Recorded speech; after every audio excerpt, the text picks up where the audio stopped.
Ignition sequence start.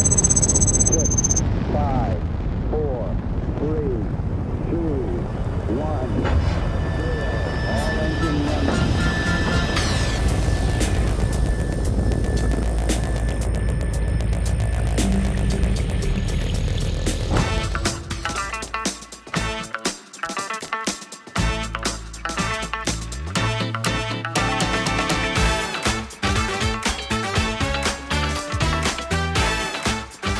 Шинжлэх ухааны мэдлэг сурах хүслээр мэдлийг пуужингийн цойлуур шиг өсгөж өгөх зорилготой үндэсний телевиз болон шинжлэх ухааны кафеийн маань хамтран хэрэгжүүлж байгаа нэвтрүүлэгт энэ удаа олон лог экзэ сургуулийн маань суралцагчид оролцоолно. Хүлээ биш. За өнөөдрийн тэгэхээр туршилтын ивэнтийн маань багш нартайгаа хэдүүлээ. Сайн уу хөө? За бүгд бэлэн үү? За бүгдээ ивент руу гарцгаа.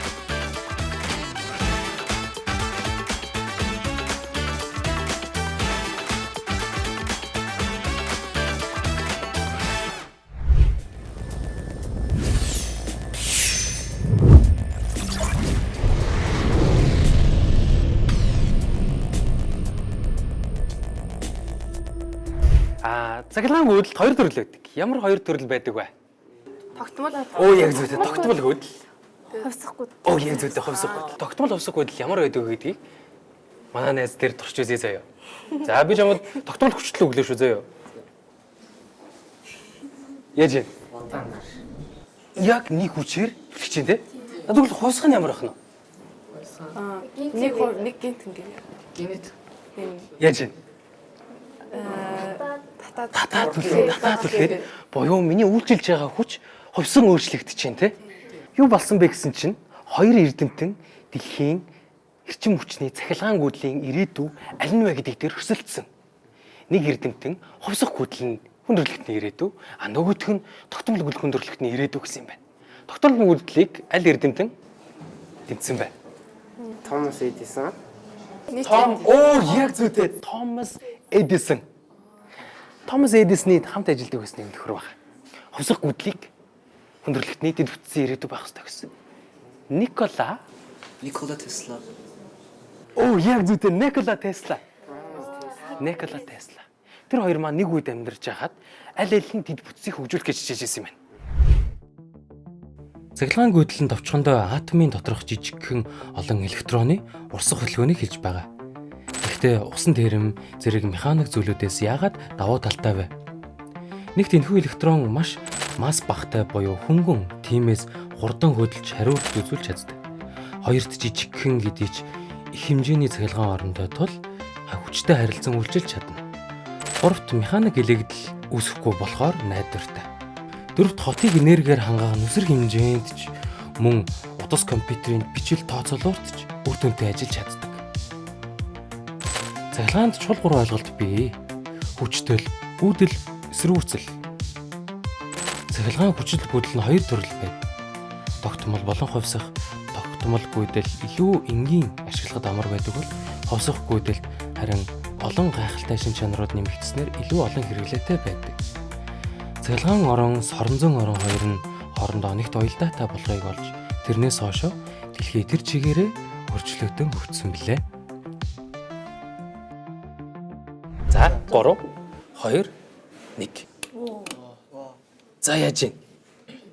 Юу харагдаж байна? За манай хөлт хүрээд үстэй. Тас. Яаж вэ? Хүрсэн чи яаж вэ? Дацхгүй. Цохгүй тий хүрээд үстэй. Гар чин дагаад байна тий. Яагаад байгаа юм бол? Тэр гар байгаа гэдгийг яаж мэдээд байгаа юм бол? Улаанаас нь. Уран дээр цахилгаан орон байна зүж байх уу? Харин тийм дээ. За. Хавтгаар нэмчин хэдүүлээ. Бүр 3 дгээр нь хараад үзэх үү? За. За би нэг ишээ тавилаа. Асаалаа. 3 2 1. За. Бидний харж байгаа зүйл болохоор плазмын бөмбөлөг гэдэг зүйл. За, уруугаараа аль нэг нь хүрээд үзтээ. Голоос нэг юм гэрэлтэй утас шиг юм тойлцаад байна те. Үржилж байгаа юм шиг. Энэ бидний нүдэнд харагдаж байгаа зүйл бол нөгөө электроны урсгал буюу цахилгаан гүйдэл чинь мөн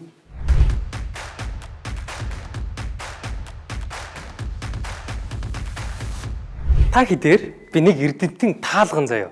Бидний эрдэмтний тухай аль болох мэдэгддэггүй тийм фактуудаас ахуулаад төгүүлж эхэлнэ. Тэгээд таад таах гэж чинь шүү заяа. Олонлог игзээ сургуулийн сурагчид ирсэн юм чинь би та хэдээр яг ямар эрдэмтэн таалгахаа мэдчихэв. Энэ эрдэмтэн бараг олимпийн хэмжээний гүйлтийн тамирчин байсан. Энэ эрдэмтний ачаар хамгийн сүүлийн дэлхийн дайн ойролцоогоор 4 орчим жилийн өмнө хурдан дууссан гэж ярьдаг. Энэ эрдэмтэн компьютерийн шинжлэх ухааны магадгүй үндэслэгч юм биш үү гэж яригддаг. Та хүн байна уу? Tesla биш ээ. Аалан Туринг. Alan Turing. Мондөг. За бүгдээрээ анхаарж байгаарай. Хэдүүлээ Alan Turing-ийн тухай бүр сонирхолтой баримтуудыг нэвтрүүлгээс үзцгээе. Таны нэвтрүүлгийг үзэж байгаа утас компьютер, зурагт, интернет гэх зүйлүүд энэхүү дуунах дуртай, гөөх дуртай эрдэмтний эхлэлийг тавьснаар хөгжсөн гэдгийг мэдэх үү? Alan Turing дугуйгаа засаж, дугуйгаа өөрчлөх дуртай, шинжлэх ухаан, математикт ихэд сонирхолтой хүү байжээ. Тэрээр Turing-ийн тооцоолуур гэх хийсвэр хэлбэр дүрмтэй төхөөрөмжийг тодорхойлсон бидний одоогийн дижитал компьютерийн эхлэл бөгөөд ирээдүйд ч бидний бүтээх нээх компьютеруудыг юу ч чадахгүйг нь хүртэл ялган томьёолжээ. Дэлхийн 2 дугаар дайнд Германы мэдээ нууцлагчийн нууцыг тайлах гэж дэлхийн сууд сэтгэгчид ухаанаас хорин байхад Turing-ийн иргэдэг механик тооцоолоор тэднийг давж чадна гэхэд үнэмших хүн цөөн байв. Гэхдээ Бомбегийн тооцоолоор дэлхийн дайныг эрт дуусгахад хүргэж маш олон хүний ямыг аварснаар тэр бидний компьютер гэж хэлж сурсан энэ зүйл ирээдүйд ямар их нөөц боломж байгааг нь харуулжээ. Сонноос Alan Turing гүөх дуртайгаас болоод бараг л олимпийн төвшний маратоны тамирчины төвшөнд байжээ.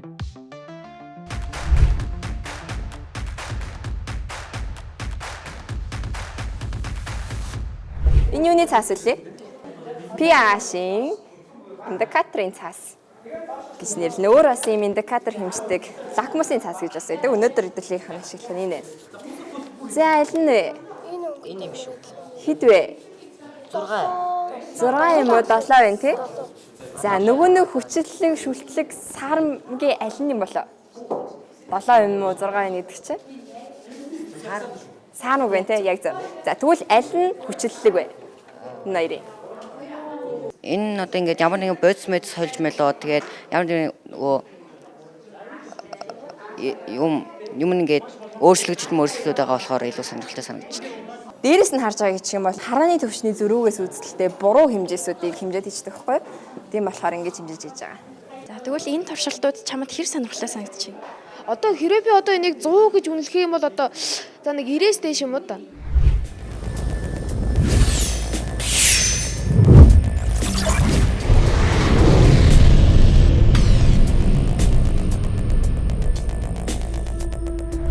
Жишээлбэл би гараа тавиад үзэнгүүт миний гараа чинь Ган дээр ойж гэрлэж харагдчихээн тий.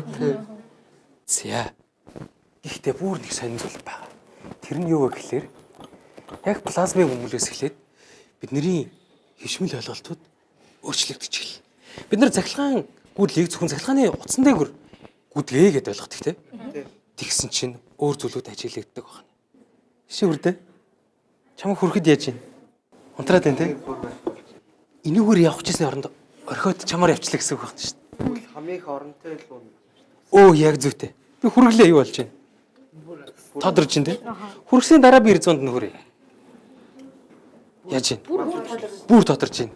Энэ зам бүр тодолж байна гэсэн үг. Хэдүүлээ төсөөлье. Тэгэхээр бид нар юуг төсөөлөх ёстой вэ гэхээр энэ плазмын бөмбөлгөөс голоос нь юм таад манай шигээр төсөөлөөр заяа. Удаан хэдий ч гэсэн байнгын юм электроны хөдөлгөөн байж идэг.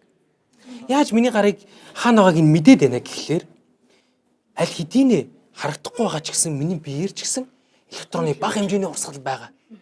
Би ойртох мөчөд миний зам илүү дөт болонгууд бөөнөрөө энэ чиглэл рүү яваад тэгээд утас нь дагаж харагдаж байна гэсэн үг.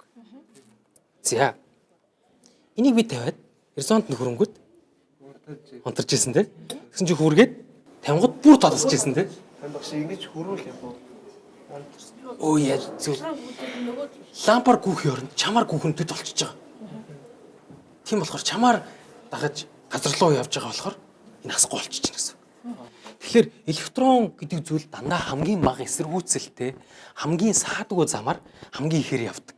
Товчхон хэлээд өгье. Плазмын бөмбөлөг гэдэг зүйл хоёр зүйлээс бүрдэнэ. Эхнийх нь болохоор доор нь Tesla coil гэдэг зүйл байна. Энэ нь хоёр оромгийг тавьчихсан маш өндөр хүчлийг ялгаруулж байгаа зүйл гэсэн үг. За, хоёр дахь нь болохоор дээр нь байгаа энэ шилэн хорго. Энэ дотор нэг төрлийн хий байгаа. Энийг инертийн хий гэж нэрлэдэг. Таад химийн үлэг систем дээр харж ирсэн бол химийн үлэг системийн хамгийн хойдлын элементүүд буюу 8 дугаар бүлгийн элементүүд. Эднэрийг инертийн хий гэж нэрлэдэг. Электроноор хамгийн баялаг. Тийм болохоор огт бусад элементтэй молекул үүсгэхгүй. Молекул үүсгдэг. Тийм болохоор шатахгүй, уралд орохгүй, хинт ч хоргүй гэсэн. Шилэн хорго нь байхгүйгээр хэдүүлээ. Хөрөөд үзэл яхал. Шууд цахилгаан цохилох. Анаас орох. За хэдүүлээ туршаад үзэх үү. Гэтэ амар дуу гарах хаа. Тийм үү? За. Саундахгүй болохоор дуу тусгал. Ахаа нэр вакуум. За, дараагийн зүйл рүү оръё. Дараагийн зүйл нь биднэрт байгаа хамгийн аюултай зүйл. Tesla coil гэж нэрлэдэг. За.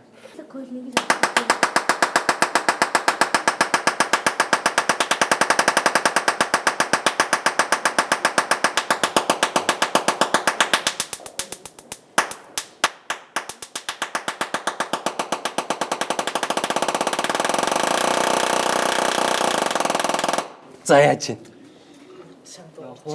Амар чанга чимээтэй байна те. Хэрвээ жигнэсээ энд хөрвүүл яах вэ? Жигнэсээ хөрөөлөө. Хүрээд үзэх үү? Тэр хийн дотн байхгүй учраас дуун их тараа тэгээд саанаас дууг Байгаль дээр аянга ямар чимээтэй төвлээ. Амар чангатай. Дээрээс нь амар хол дарахдаг те.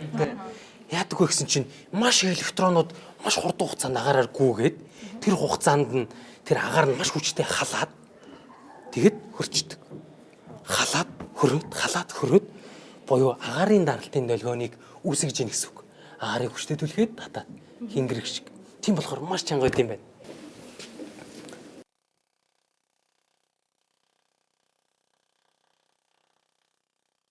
Юм мэдрэгдэж байна. Амар халуун байна.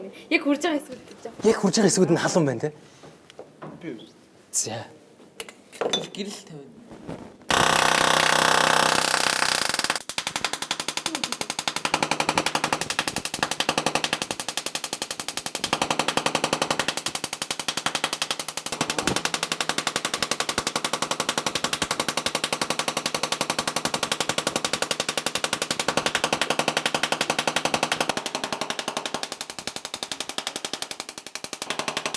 Тэгэхээр цахилгааны бас урсгал мөн болохоор бас гэрлийг асааж чадчихин те.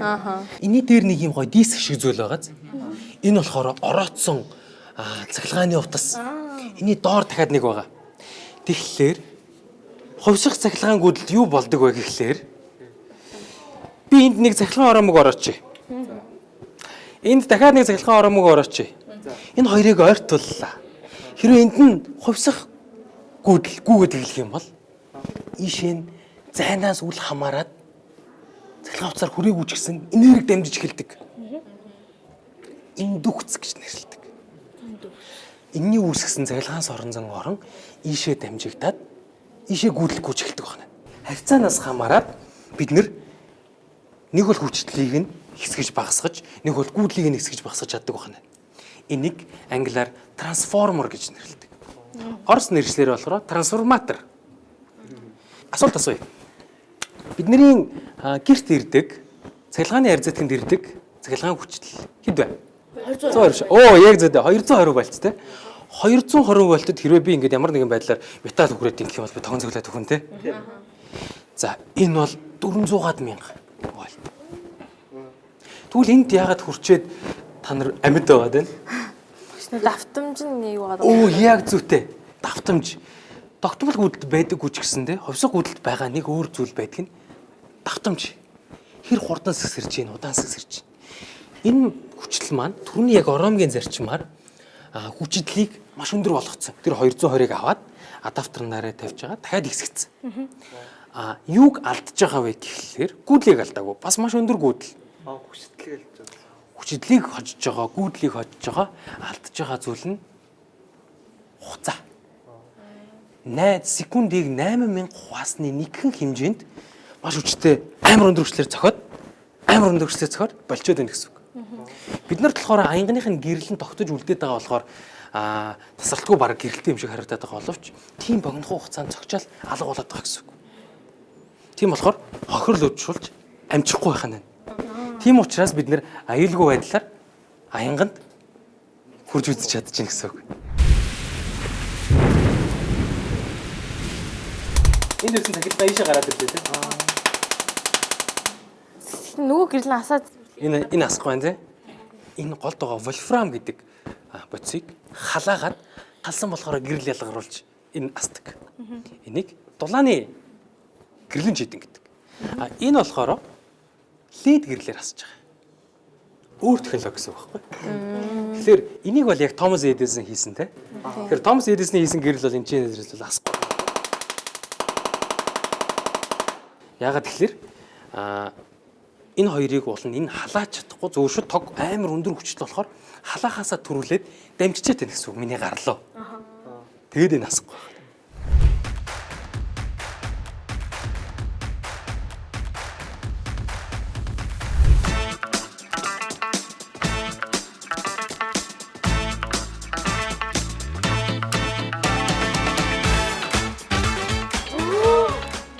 За юу болсон бэ?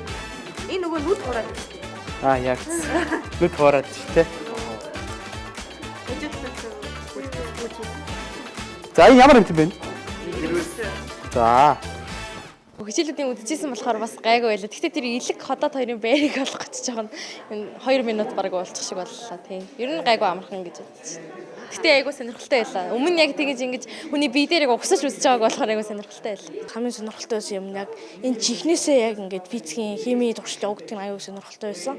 Яг би яг ер нь бол харж байгаагүй. Энэ анх удаа харж байгаа болохоор амар сонирхолтой байсан.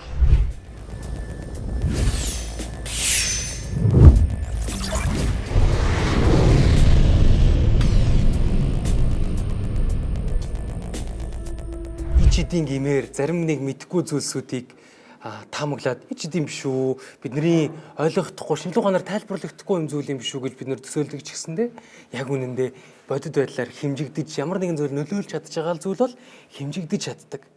Бид нэр ичидийн гимээр зүйлүүдийг хэрхэн ажилдгийг нь ойлгоод эхлэнгүүт бид нэр тэр зүйлийг ойлгохоос гадна нэмэгдээд бид нэр хүсснээрээ ашиглаж болдог. Хэдүүлээ энэ ламп руу энэ гэрлийг ортуулаад харуул ичдийн гимээр агаар дээр тогтож харагдаж байгаа гэсэн үг. Ийш гараа ич. За чи гарааны голоор нүгэлгээд үстэй. Миний гарагт нөө. Яаж чинь би бүрийн утсыг ингээд энэгээр гүйлгэж харуулах уу? Юу. Агаар дээр тогтож байна те. Тэгэхээр хоёр асуулт гарч ирж байна. Яаж тогтоод байгаа? Нэр гэсэн яаж энэ агаар дээр тогтоод байгаа? Хоёрт яаж энэ энерги дамжаад зайнаас гэрэл нь асаад байгаа юм те. Яг өмнө тайлбарласантай адилхан цахилгаан ороомог, сорон зүй гэдэг зүйлсүүд бие биентэйгээ ингэж харилцаа үүсэж болж байна. Энэний ардалт том сорон зугаа. Тэгээд энэний ардалт нөгөө цахилгаан ороомогч нь байгаа. Цахилгаан ороомогоор гүйдэлгүйгээд эхлэнгүүтээ тэр цахилгаан ороомог сорон зоороо үүсгэнэ. Тэр соронзон орон энийг хэд холдуулангууд нь татаад хэд ойртуулангууд нь түлхээд секундэд 50 удаа тэр тохируулгыг хийж чадчих байгаа болохоор ингээд бариад байна гэсэн үг. Нөгөө талаараа цахилгаан ороомгууд хоорондоо энерги дамждаг те. Тэрнтэй адилханаар энд нэг цахилгаан ороомог, энд бас дахиад нэг цахилгаан ороомог зайнаас зайруу гүйдэлгүй үсэлгээд энэ чийдэн асааж чадчих юм. Тийм болохоор хувьсах гүйдэл гайхалтай байна уу? Гайхалтай.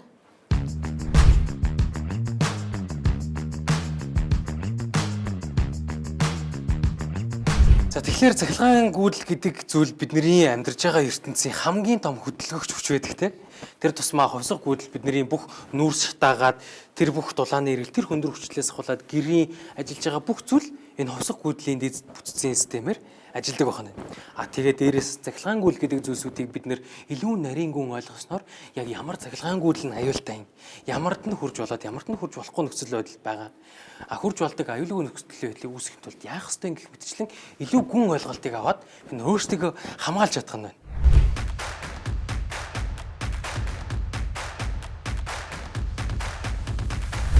За, чи соронзоо орон, чи цахилгаан орон шүү заяа. Энэ дотор орууллаа. Цахилгаан орон руу түлхлээ.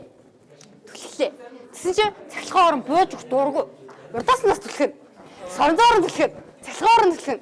Буюу би бинтигээ ингээд түлхэлцээд тэгээд саяны ажиглагдсан энэ удаашрлыг бий болгоод байгаа гэсэн. Өнөөдөр ийм туршилтууд хийсэн өөрийн гараа хийсэн болохоор надад амар таалагдсан. Одоо өөрийнхөө мэдж чадаагүй одоо нэг одоо бусдыг одоо илүү түгээх хүсэлт одоо мэдлэг чадвар их байлаа гэж бодож байна. Өнөөдөр их ангаараа хөвжөлтэй байлаа. Хөгжилтэй амар сонирхолтойгоо болохоор тэгээд ингээд энд ирээд үзээрэй. Бидний дараагийн болон бол сэтгэлгээний төөрөгдөл гэдэг болон энэ болонд би маш сонирхолтой бодлого бодуулна.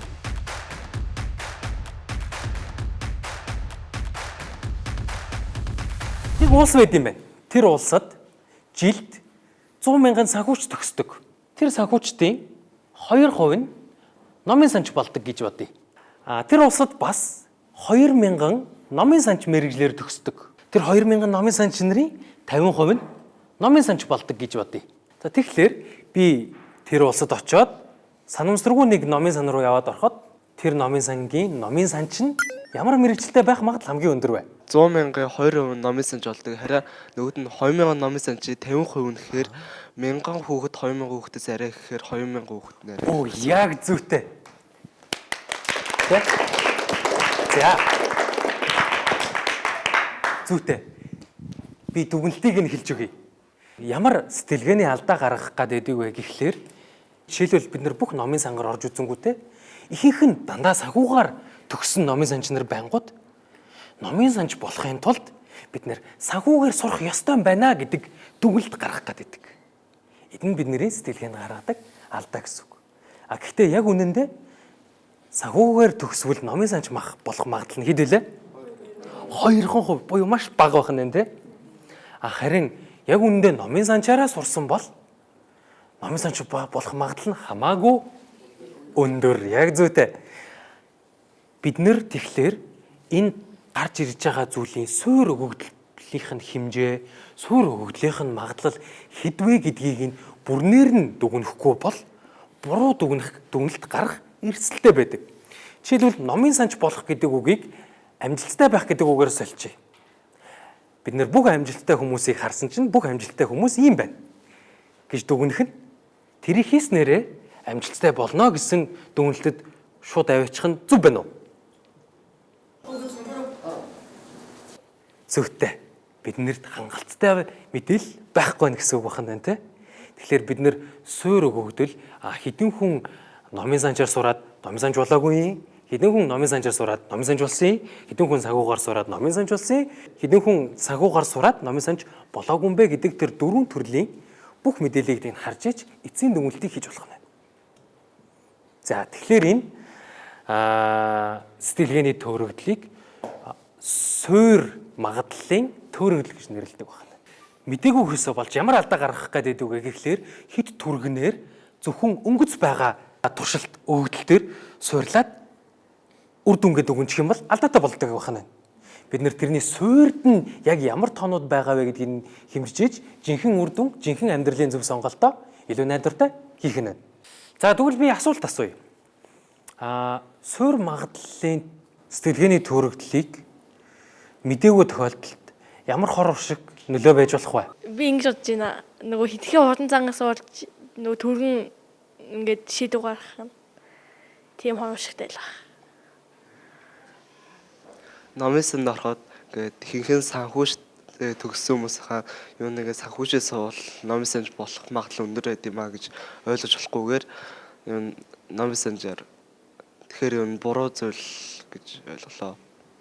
Шууд нэг өгөгдлийг харангуудаа за энэ болох юм байна гэж бодонгуудаа энэ шийдвэрээ өөрөө яг хурдан гаргавал ирээдүйд энэ одоо маш буруу зүйл болж хувирах одоо магадлалтай. Тийм учраас яг нөгөө өгөгдлүүдэд харан маш нэхууртай шийдвэртэй хандах хэрэгтэй. Өнөөдөр ярьсан сэтгэлгээний төрөлийг бид нэр мэдснээрээ дөнгөж өнгөцсөн байгаа өгөгдөл дээр шууд шийдвэр гаргахаас илүүтэйгээр илүү гүн рүү н орж ухах, судлах шаардлага төрүүлдэг гэсэн үг. Тэгэхээр дараагийн нэвтрүүлэг дээр энэ сэтгэлгээний төрөлтөй холбогдсон нэг гой сэтгэлгээний төрөлтөл байгаа.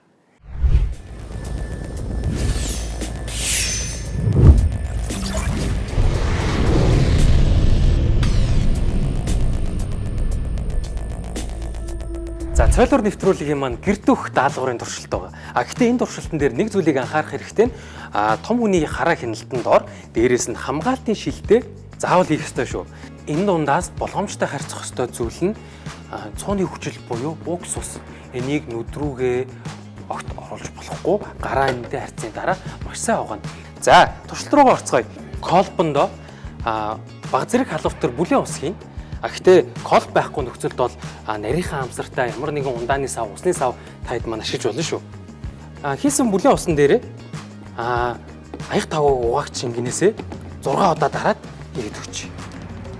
Тэгээд боллоо. Савг бид нар юунд ашиглаж байгаа вэ гэхлээр тухайн үед ялгарах хийг барьж авах зорилттой зүйл. За хүнсний сода хийгээд сайн холлоо. Уралдаа өнгө оруулах зорилгоор хүнсний будаг ашиглаж байгаа. За энэ уралд заавал хүнсний будаг ашиглах шаардлагагүй.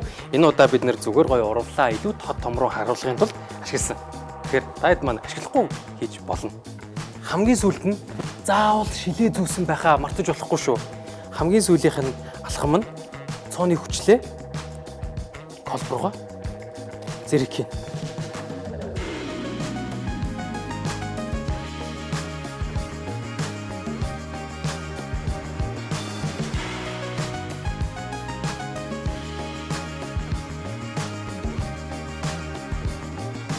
За тэгэхээр ямар процесс болсон бэ гэхлээр хүнсний сод усанд дуусгасан нөхцөл суйрлаг буюу шүлтлэг орчин үүсдэг.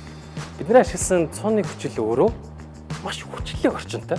Дээрээс нь содны агуулгадж байгаа бодис нь өөрөө хүчлэг орчинд ороод ирэхээр CO2 хий ялгаруулдаг болохоор энэ маш их хэмжээний тесрэлттэй хий ялгарч байгаа. Савн ашигласан шалтгаан нь болохоор савнгийг бид нэр холиод өгөнгүүт тэр ялгарч байгаа хийнүүдийг хөөсөн дунд хадгалж аваад дээшээгээ хадгалаад оргилсан байдлаар харагдаж байна гэсэн үг.